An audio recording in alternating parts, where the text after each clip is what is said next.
آخر مجبوراً اس عورت نے اپنے ہاتھ سے ہی اس بچے کی گردن پہ ہاتھ رکھا اور اپنے بچے کو ہی دبوچ کے اس کو مار دیا، اس کا گلا گھونٹ کے۔ آپ اندازہ کریں کہ ایک ماں کے دل پہ کیا گزری ہوگی جب وہ اپنے ہاتھ سے ہی اپنے بچے کا گلا دبا رہی ہو۔ آج ہماری نوجوان نسل کو یہ معلوم ہی نہیں ہے کہ ہمارے بڑوں نے کس قدر مشکلات سے ہجرت کی، کس قدر المناک شہادتیں ان کے حصے میں آئیں، کتنے سہاگ اجڑے، کتنے لوگ بے گھر ہوئے، کتنے لوگ مارے گئے، کتنے بچے معصوم شہید کیے گئے، کتنی عورتیں اپنی عزت بچانے کے لیے انہوں نے خودکشیاں کر لیں، اور کتنی عورتوں کی عزتیں ان کے گھر والوں کے سامنے، ان کے والدین کے سامنے، ان کے بھائیوں کے سامنے لوٹی گئیں۔ یہ ہمیں بالکل معلوم نہیں ہے۔ اگر ہم وہ واقعات پڑھیں، تاریخ پڑھیں، تو سنگ دل سے سنگ دل انسان کی آنکھوں میں بھی آنسو آ جاتے ہیں، اور وہ بھی رو پڑتا ہے کہ کس طرح ہندو بلوائی چھوٹے چھوٹے معصوم بچوں کو اوپر اچھالتے تھے اور نیچے وہ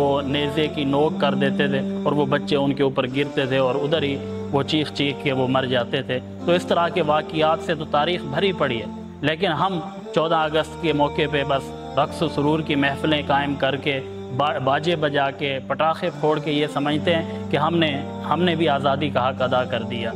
میں کچھ دن پہلے ایک واقعہ پڑھ رہا تھا کہ ایک آدمی لکھتا ہے کہ ہم ایک قافلے کی صورت میں ہجرت کر رہے تھے اور ہندوستان سے پاکستان آ رہے تھے کہ نیا ملک بن گیا، اسلامی نظام نافذ ہوگا۔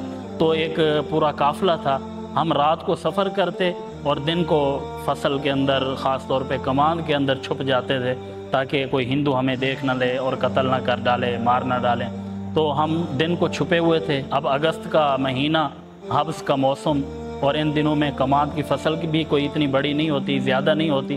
تو ہم دوپہر کا وقت تھا، شدید گرمی تھی، پیاس کی شدت تھی، تو ہم ایک کماد کے فصل کے اندر چھپے ہوئے تھے۔ تو ایک عورت کے پاس ایک شیرخوار بچہ تھا دودھ پینے والا، وہ رونے لگ گیا، اور باہر سے ہندو بلوائیوں کی آوازیں بھی آنے لگ گئیں۔ وہ بھی ہتھیار لیے، برچھیاں لیے، نیزے لیے، مسلمانوں کو ڈھونڈ ڈھونڈ کے قتل کر رہے تھے، شہید کر رہے تھے۔ تو بچہ رونے لگ گیا۔ اب بچے کو کون سمجھائے؟ وہ عورت کبھی اسے دودھ پلاتی، کبھی چپ کراتی، کبھی پانی پلاتی، تو بڑی وہ بھی بے چین تھی، اور سارے پریشانی کے عالم میں اس عورت کو دیکھ رہے تھے کہ کسی طرح اسے چپ کراؤ، نہیں تو ہم سارے لوگ مارے جائیں گے۔